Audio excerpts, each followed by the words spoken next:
Up next, a story that defies all logic. It's about a boy, a miracle, and a Guinness record that you'll never forget.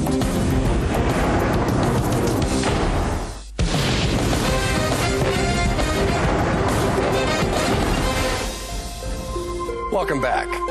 Our next Guinness record pays tribute to an amazing achievement in reconstructive medicine and to a brave young man you'll never forget. His name is Ahad Israfel. His story is not only one of the most incredible we've ever come across, it's also one of the most inspiring. Ahad's childhood in Dayton, Ohio was for the most part normal. He was a Cub Scout, played Little League, and had a soft spot for animals. But any chance Ahad had for a normal adulthood was wiped out on the night of June 13th, 1987. Ahad was just 14 years old and working at his local carryout when his employer mistook him for an intruder. In the confusion, Ahad was shot in the head with a .357 Magnum, a gun so powerful it can blow holes through concrete. The hollow-tip bullet tore through Ahad's brain and shattered his skull. Neurosurgeon Dr. Raymond Palestra was one of the first doctors to treat Ahad. That particular injury was probably the worst gunshot wound injury that I've seen. The initial thought was this young man probably won't make it. This young man probably won't survive. Ahad was rushed into emergency surgery, where doctors were forced to remove nearly half of his brain and a large portion of his skull. Amazingly, Ahad made it through the surgery, but the prognosis was not good. When I kept insisting that he was going to live, then I think sometimes, out of respect for my feelings, they would, yeah, he will, but you can't expect very much, he's not going to be able to do anything. He's going to be a vegetable. The next several weeks were touch and go for Ahad.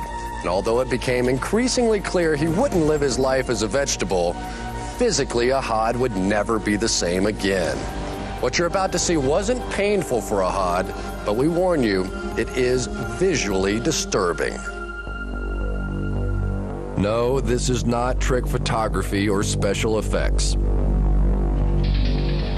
It's a shockingly graphic example of what a .357 Magnum can do. With no underlying brain tissue or skull to support Ahad's scalp, the skin collapsed into a deep crater-like indentation. All I can tell you is that I was afraid. I was afraid. That's all I remember being, was afraid. Afraid for him and afraid for me. That was it. With Ahad's entire right hemisphere missing, his left side was paralyzed. Yet incredibly, his brain managed to rewire itself, astounding doctors and allowing Ahad to regain much of his mental capacity. God spared my life under one reason, because I believed in him. Ahad's mother, a devout Muslim, did her best to help her son cope with his deformity. People stared. I expected people to stare. He and I talked about it, and I told him that if I were not his mother and did not know him and I saw him on the street, I would stare. He called himself a monster. He looked in the mirror and said, "I'm a monster." Undertaking the monumental task of rebuilding Ahad's head was reconstructive surgeon Dr. James Apesos. I saw a skull that was collapsed on his right side, kind of like a rotten pumpkin that's collapsed in with a hole in the middle of it. He was uptight about going out in public, and he wanted reconstruction. He wanted self-esteem back. He wanted to look nice and to look normal again, because he really is a very talkative young man and a very outgoing young man. He wanted to be fixed and made whole again. My other patients found it distasteful to watch him. And they came to the desk and they said that they thought that he should be put in another room because they shouldn't have to look at a child with half of a skull. And my answer to the staff was, then you can ask them to leave because he's staying where he belongs. Inspired by his young patient's courage and spirit, Dr. Apezos made a promise to Ahad. Pesos told him he was going to get him looking back the way he did before the accident, and that's what started the friendship that they have. Ahad's reconstruction required techniques never before attempted. This is his actual, the shape of his actual skull, and this is the deformity in his skull. And this is how much skull is missing, and the brain is missing all the way through here, all the way down. So really there's no brain on this side. I decided to reconstruct this missing skull by creating a silicone block. So I used plaster of Paris and poured it into the area of the skull where it was missing. Then I sent it to a company that transformed the plaster mold into a mold of silicone. In a groundbreaking surgical procedure, Dr. Apezos inserted the implant under Ahad's scalp, but there were complications. At first it looked perfect, but then the implant began to settle.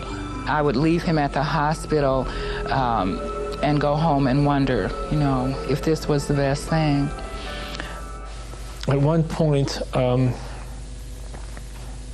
we had some lack of success with her surgery. It wasn't perfect. I told his mother,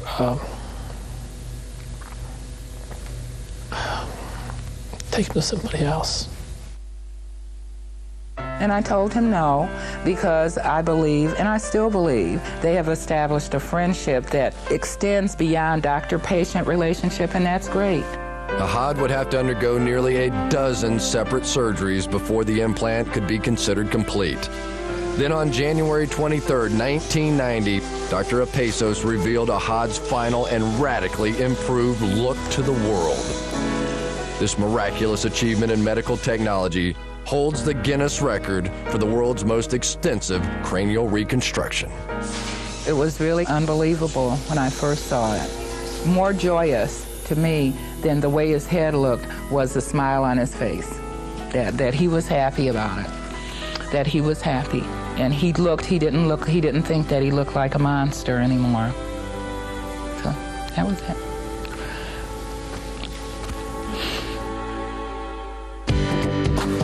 Today, Ahad looks back on that memorable occasion. I felt great, and I was just smiling, here the kingdom come. But Ahad's story is about more than a rebuilt skull. It's about a rebuilt life.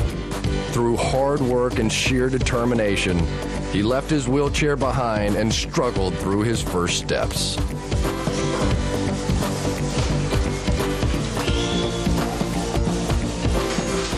I have many patients who come in, complain about wrinkles.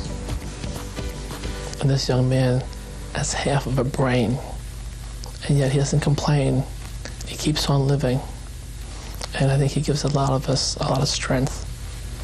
And I think that's what's special about him. But Ahad's miraculous comeback didn't stop there. 7 years after losing half of his brain, he applied and was accepted at a local junior college. On June 15, 1996, he graduated with honors. What I remember most is when they told my mother that he won't survive, and if he does, he'll be a vegetable. So I'm proving fact. I used to tell people, well, I'm a proven fact. I'm not a carrot. And I was very proud of him that he had gone this far, because as I said, it isn't the silicone implant that got him through college, it's the brain that he has. An amazing accomplishment, but according to this driven 26-year-old, it's just the beginning. And my next goal is get rid of the wheelchair, and then after that, I want to get braces, and after that, I want to get married. So I have a goal. I have goals I want to do. For Ahad, the days of seeing himself as a monster are far behind him, and his friendship with the man who made it possible continues to flourish. You look good, man. You know, you look good.